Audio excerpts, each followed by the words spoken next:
this is Mark Pubit. This is the place where people learn how to choose Macs or iOS devices. So probably you already knew about that because the new iPad 4 with, actually it's the old iPad 4, but with new capacity, which is 128 gigabytes, will be available on the 5th of February. And a few friends asked me about my thought and my opinion. So for me, I think it's a pretty good move. Actually, it's a pretty good move. Don't be excited about 128 gigabyte storage. Remember when we trace back into history, like almost like 10 years ago. At the time we had the iPod Classic. So we got like 60 gigs, 80 gigs, and the existing iPod Classics nowadays 160 gigabyte. The existing iPod Classic used 1.8-inch hard drive, the one that found inside the first generation MacBook Air. Did you know that the first generation MacBook Air used the iPod Classic hard drive?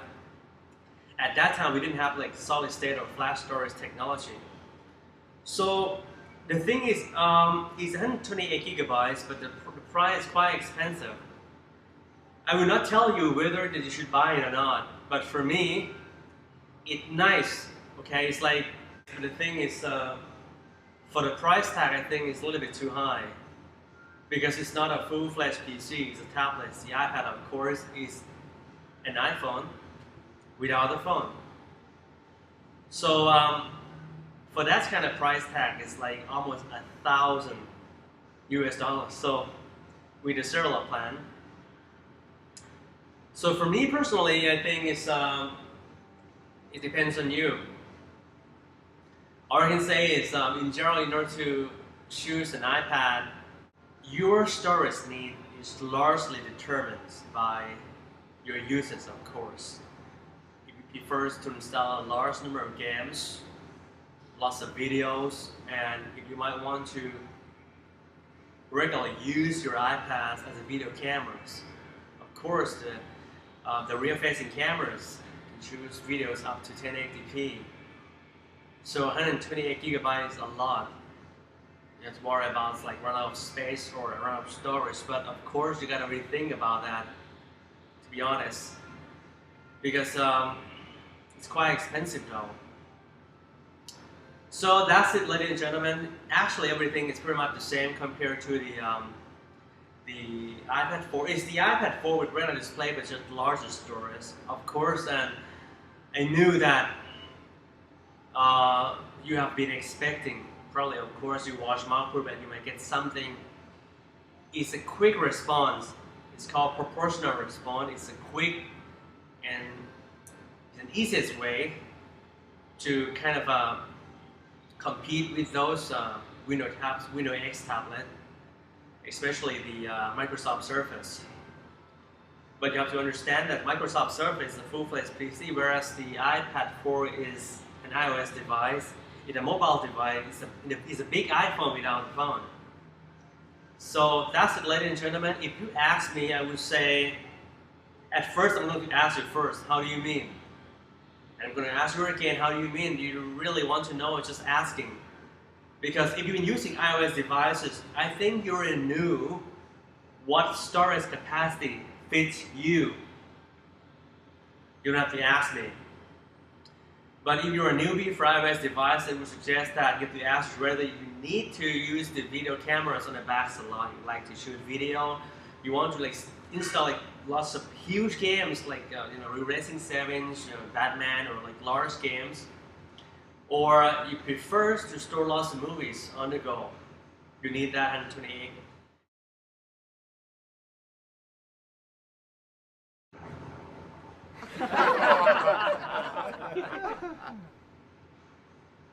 I'm going to give you a basic principle. No matter you're about to buy a Mac or an iOS device, there is one common denominator that you have to keep in mind. I would suggest that you should buy the lowest possibly price. So you should buy the least expensive on the range of each products. that can support your need or serve your need, because they change models very quick. The bottom line is try to spend as less as possible on Apple products. Buy the least expensive one. Then your one feels like confined when you release a new one because you spend too much money for the prior model. So no matter you're about to buy the MacBook Pro, iMacs, Mac Minis, iPhone, iPad, or iPad Touch, trying to buy the lowest possibly model.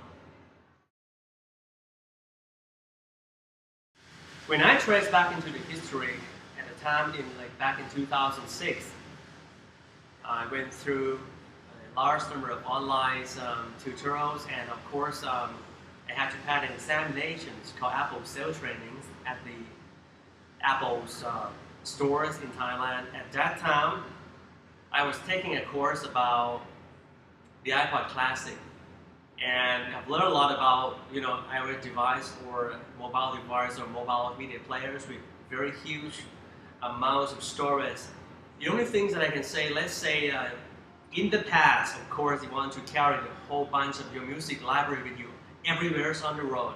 But nowadays, probably because games got bigger, especially the game that support retina display, you might need like one game like Batman ones or those racing games might take up to like more than 1 GB on your iPad device. Or if you prefer, don't forget, the rear-facing camera is 1080p for video recording. Like, you don't want to feel like confined.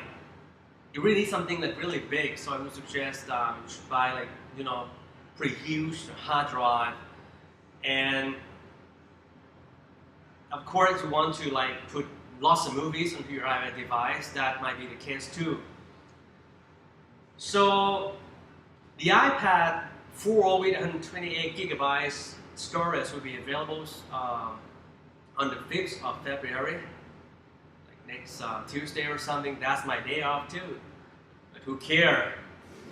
So it's now available in 2 months, of course, starting at $799 for the Wi-Fi models and $929 for the Wi-Fi plus serial models. Well, if money is not the problem, of course, and 28. But I have given millions of people my advice for like you want to need like Mac buying tips, advice. For me personally, I wanted to know something. If you have been using iOS devices a lot, you don't need my advice.